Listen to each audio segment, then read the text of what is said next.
So WhatsApp guys welcome back. आजको यस भिडियोमा हामी कुरा गर्नेछौँ रिसेन्टली आएको एउटा नयाँ हिरो हिराराको बारेमा। सो यो भिडियोमा म तिमीलाई हिरारा कसरी चलाउने, त्यसको कम्बोज, बिल्ड, एम्ब्लम र साथै त्यो हिरोलाई कसरी प्र्याक्टिस गर्ने जसले गर्दा तिमीले ऱ्याङ्क म्याच अथवा क्लासिक म्याच जहाँ पनि तिमीले त्यो हिरोलाई युटिलाइज गर्न सकोस् हैन। र साथै त्यो हिरोलाई काउन्टर कसरी गर्ने, किन भन्दाखेरि even though she is kind of over power होइन, तर पनि उसँग डिल गर्न एकदम सजिलो छ होइन। सो आजको यस भिडियोमा म यही लगायत कुराहरू कभर गर्नेछौँ। So let's begin.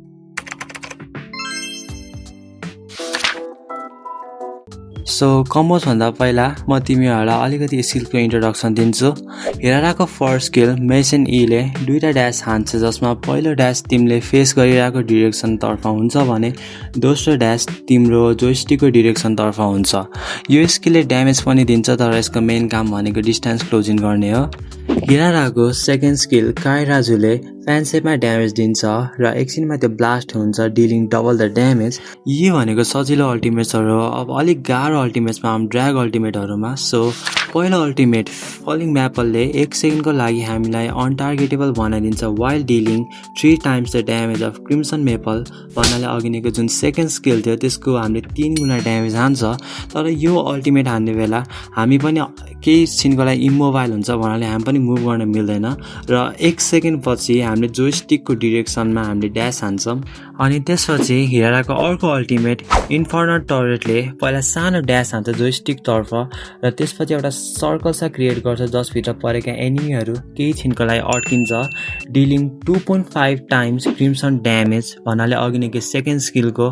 र गुड थिङ चाहिँ के हो भन्दाखेरि हामीले एउटै अल्टिमेट दुईचोटि हान्न मिल्छ। For example you can see मैले एउटै अल्टलाई दुईचोटि हान्न मिलिरहेको छु, but there is a catch चाहिँ के हो भन्दाखेरि हाम्रो हरेक अल्टलाई एउटा एनर्जी बार चाहिन्छ र हिरारासँग टोटलमा 2टा मात्र एनर्जी बार हुन्छ। सो हामीले एकचोटिमा 2टा मात्र अल्ट हान्न मिल्छ। यो सबै सुन्दा अलिक कन्फ्युजिङ छ होला, विच इज कम्प्लिटली फाइन। मलाई पनि फर्स्टमा थियो, but with a bit of practice तिमीले पनि यो हिरो सजिलैसँग बुझ्न र खेल्न सक्छौ। So now let's move on to the combos. किनकि हिराराले एउटै अल्टिमेट दुईचोटि हान्न मिल्छ, so that creates a possibility for a lot of combos, जसमध्ये म तिमीलाई सबैभन्दा इफेक्टिभ र इफिसियन्ट कम्बोहरू सिकाउने छु। सो सबैभन्दा first combo burst combo. So यो कम्बोमा के गर्ने हो भन्दाखेरि फर्स्टमा एनिमीबाट पुग्न फर्स्ट स्किल युज गर्ने, त्यसपछि ड्र्याग फर्स्ट स्किल युज गरेर एनिमीलाई अड्काउने, देन सेकेन्ड स्किल र सेकेन्ड ड्र्याग स्किल युज गर्ने for more damage and immunity. यो कम्बोले हिराराको सबै स्किल्सलाई युटिलाइज गर्छ र म्याक्सिमम ड्यामेज दिन हेल्प गर्छ। तर यसमा ध्यान दिनुपर्ने कुरा के हो भन्दाखेरि जब तिमीले ड्र्याग सेकेन्ड स्किल युज गर्छ तब जोइस्टिकलाई भाग्ने पोजिसन यानि कि पछाडितिर राख।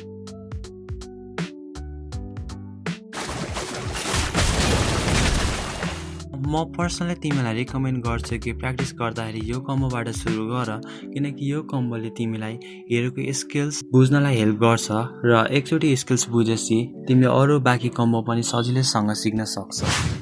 यो कम्बोले सबै स्किल्सहरू युटिलाइज त गर्छ, तर त्यसको मतलब यो हो कि हामीहरू भाग्न सक्दैनौँ।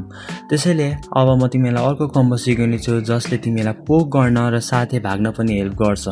यो कम्बोमा के गर्ने भन्दाखेरि सबैभन्दा फर्स्टमा फर्स्ट ड्र्याग युज गर्ने जसले गर्दा एनिमी अड्किन्छ, त्यसपछि सेकेन्ड र सेकेन्ड ड्र्याग युज गर्ने जसले गर्दा हामीले झनै धेरै ड्यामेज हान्न सक्छौँ वाइल बिङ इम्युन, र त्यसपछि लास्टले हामीले फर्स्ट स्किलले भाग्न सक्छौँ।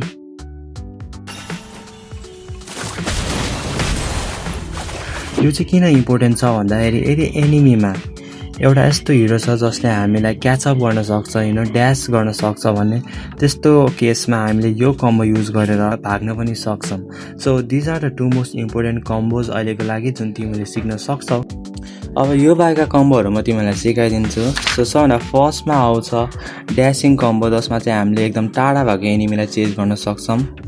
यो कम्बोमा सबभन्दा फर्स्टमा तिमीले फर्स्ट स्किल युज गरेर एनिमीको नजिक जाने, त्यसपछि अझै पनि डिस्टेन्स कभर गर्नलाई फर्स्ट स्किल दुईचोटि युज गर्ने र अन्तिममा अल्टी हान्ने। यो कम्बो भनेको चाहिँ यदि एनिमीको लाइफ कम छ र तिमीलाई एकदम टाढा हट्यो भने तिमीले चेज गर्नलाई युज गर्न सक्छौ। So this is a really important combo.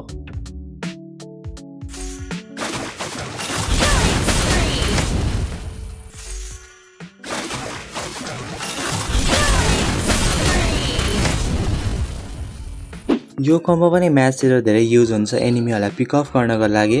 तर अर्को एउटा कम्बो छ जुन खासै धेरै त युज हुँदैन, बट यदि एनिमीमा धेरै सिसी भन्नाले अड्काउने हिरो छ भने यो कम्बो एकदम युजफुल हुन्छ, जुन म तिमीलाई अब सिकाउने छु। सो यो कम्बोमा के गर्ने भन्दाखेरि सबभन्दा फर्स्टमा हामीले फर्स्ट किल युज गरेर एनिमीको नजिक जाने र त्यसपछि सेकेन्ड ड्र्याग युज गर्ने, जसले गर्दा हामीले त्यसको सिसीको यदि स्किल हान्यो भने हामीले त्यसलाई इम्युन गर्न सकोस्।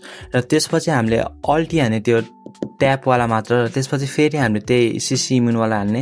यसले तिम्रो ड्यामेज म्याक्सिमम गर्छ र साथै सिसी इम्युनबाट नि बाँच्न हेल्प गर्छ। र यो पनि एकदम ग्याङ फाइटतिर एकदम युजफुल कम्बो हो। तर यो यसको नराम्रो कुरा चाहिँ के हो भन्दाखेरि यो सब गर्ने बेला हामीसँग भाग्ने एउटा कुनै स्किल हुँदैन, जसले गर्दा अलिकति रिस्की छ यो।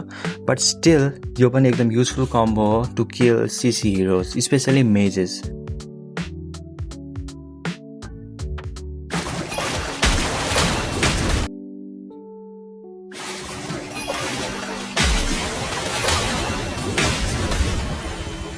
सो यही नै यसको सबैभन्दा युजफुल कम्बोहरू हो। र अफकोर्स योभन्दा नि अरू विभिन्न कम्बोहरू छ यसको जुन तिमीले युज गर्न सक्छौ as per the situation. But mainly common भनेको यही 4वटा कम्बो हो होइन। र म तिमीहरूलाई अलिकति कस्तो बेला कुन चाहिँ कम्बो हान्ने भनेर देखाउनको लागि केही इक्जाम्पलहरू पहिला देखाइदिइहाल्छु। So let's go I guess. So as you can see लुई आइरहेको छ र मलाई थाहा कि लुईसँग कुनै पनि स्टनवाला कम्बो हुँदैन भनेर। सो म के गर्छु भन्दाखेरि सबभन्दा फर्स्टमा फर्स्ट किल युज गर्छु त्यसको नजिक पुग्नलाई। त्यसपछि फर्स्ट ड्यास हानेर त्यसलाई अड्काउँछु र अल्ट ड्यास हानेर म ओभरअल म्याक्सिमम ड्यामेज गर्छु। यो त्यही फर्स्टवाला कम्बो हो होइन।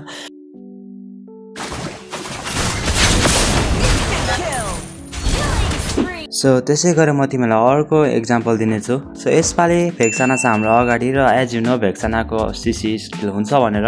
सो यदि तिमीले हेर्छौ भने मैले के गर्छु भन्दाखेरि फर्स्टमा अभियसली डिस्टेन्स कभर गर्नलाई मैले फर्स्ट किल युज गर्छु र त्यसपछि मैले सेकेन्ड ड्र्याग युज गर्छु, किनभने मलाई थाहा छ कि भेक्सानासँग स्टन छ भनेर। जसले गर्दा यदि तिमीले हेर्छौ भने उसले स्टन जुन छ त्यो अर्ली डिफ्रेन्ट डिरेक्सनमा हान्छ। त्यो किन भन्दाखेरि उसले प्रब्लली त्यो स्किललाई एम गरेर हानेको थिएन, जसले गर्दा जब मैले त्यो सिसी इम्युनवाला हाने तब उसको जुन स्किल छ त्यो मभन्दा अर्कै डिरेक्सनतर्फ गयो, उसले फेस गरिरहेको डिरेक्सनतर्फ। र त्यसपछि मैले फर्स्ट ड्र्याग स्किल हान्छ to close the distance even more, र अन्तिममा मैले त्यो सेकेन्ड स्किल हान्छु र ब्याकअप गर्छु, किन भन्दाखेरि एज यु नो सेकेन्ड स्किलले 2चोटि ड्यामेज हान्छ।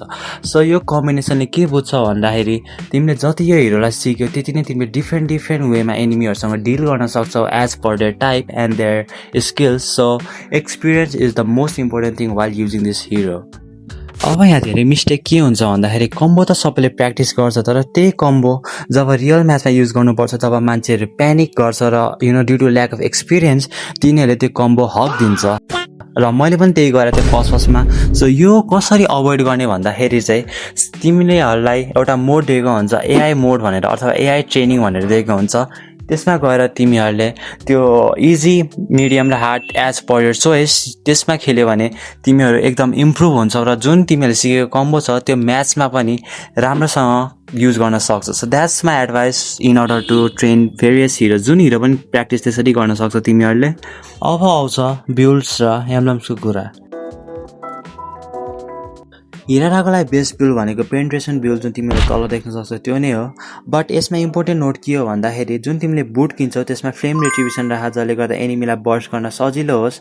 एन्ड यदि एनिमीमा धेरै म्याजिक हिरोहरू छ भने तिमीले रोज गोल्ड मिटियरको सट्टा अथिना सिन्ली बनाउन सक्छौ, किन भन्दाखेरि यो हिरारा हिरो एकदमै विक हुन्छ म्याजिक हिरोहरूको अगाडि। र त्यसै गरी एम्ब्लमको कुरा गर्ने भने एसएसएन एम्ब्लम यसको लागि बेस्ट हुन्छ with rupture, season hunter and lethal इग्निसन।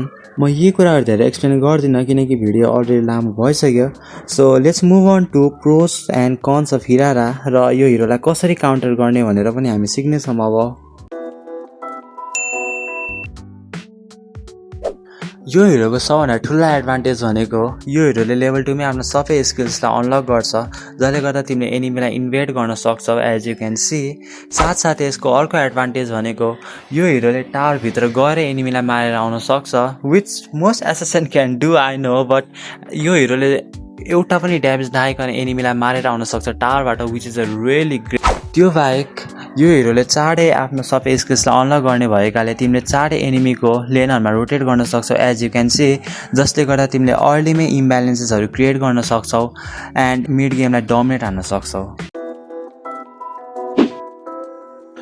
Even though यो हिरो हेर्दा एकदम राम्रो देख्छ हैन, धेरै राम्रो खेल्दाखेरि लाग्छ, व्हाट द। इभन द यो हिरोको धेरै फाइदाहरू छ तर यसको बेफाइदाहरू पनि त्यतिकै छ। For example imbalance sets of skills. यसको जुन स्किल छ त्यो एनिमीलाई मार्न त राम्रो छ, बट भाग्नको लागि भन्ने हो भने देन इट्स एक्सट्रिमली हार्ड। या फिर तिमीले एनिमीलाई मार्न सक्दैनौ, या फिर तिमीले फुल कममा हान्छौ र मार्छौ र एनिमीले चेज गरे भने तिमी अभियसली मर्नेछौ, which is a really big flaw. किन भन्दाखेरि यदि तिमीले अरू एसेसनहरूमा हेऱ्यौ भने जस्तै कि एन्ड हायाबुसा एभ्री अदर एसेसन, तिनीहरूसँग पोक गर्ने अथवा मार्ने साथसाथै भाग्ने स्किल्सहरू पनि हुन्छ, तर यो हिरोसँग त्यो स्किल्सहरू खासै हुँदैन। त्यसै गरी यो हिरोको अर्को बेफाइदा भनेको एकदमै स्किल्समा धेरै रिलायन्ट छ जस्तै कि अरू एसेसेन्सहरू। सो यदि यसको यसको स्किल सिद्धियो भने then you can easily burst him out. त्यसै गरी यसको एचपी पनि एकदम कम हुन्छ। सो यदि तिमीहरूले यसमा एउटा मात्र स्किल्स पनि ल्यान्ड गर्यो भने यसको अराउन्ड आधी एचपी जति खाइदिन्छ। So that's also another weakness for this hero. HP कम हुनुको साथसाथै यसको ड्यामेज पनि एकदम कम हुन्छ। सो कहिलेकाहीँ यदि तिमीहरूले फुल कम्बो पनि ल्यान्ड गर्यो भने एनिमी बाँच्ने चान्स हुन्छ त्यहाँ, even though they are squishy heroes. अब काउन्टर कसरी गर्ने भन्दाखेरि जति नै मैले तिमीलाई यो हिरोको विकनेस भन्यो तिनीहरूकै फाइदा उठाएर हो। सो सबभन्दा फर्स्टमा स्किल्समा धेरै रिलायन्स छ यो हिरो, साथै यसको स्किल्स अलिक इम्ब्यालेन्स छ। सो तिमीले के गर्न सक्छौ भन्दाखेरि एउटा यस्तो हिरो लिऊ जुन एकदमै धेरै ड्यास हुन्छ, जस्तै कि फर इक्जाम्पल कागुरा, ल्यान्सेलट अर लिङ, त्यस्तो हिरो जसको एकदम ड्यास हुन्छ अथवा इम्युन हुन्छ तिनीहरू। सो त्यस्तो भएपछि तिमीले यसको स्किल्सलाई वेस्ट हराउनलाई एकछिन कुर्न सक्छौ र त्यसपछि जब यसको सबै स्किल्स सिद्धिन्छ तब तिमीले उसलाई अट्याक गर्न सक्छौ। गरी since he has low HP तिमीले उसलाई बर्स्ट पनि हान्न मिल्छ by using heroes like Eudora, Saber, Kadita, etc. And lastly, you can also counter her by using heroes with high level of CCs like Valir, Eudora, Farsa आदि hero use गरेर तिमीले यो हिरोलाई counter गर्न सक्छौ। र आजको लागि यति नै। See you guys in next one.